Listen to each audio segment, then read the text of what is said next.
अस्सलाम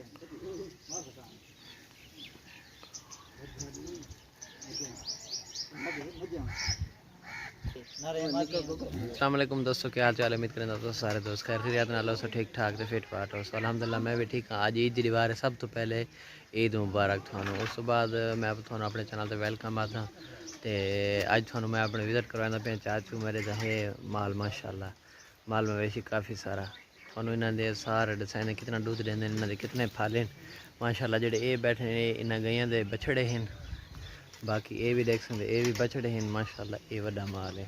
थानू मजीद भी टूर फिर के इस माल के बारे सारा दसाने तो इंशाल्लाह हम वीडियो शुरू करें। मैं इस पहले सारे चैनल को ज़रूर सब्सक्राइब कर देना।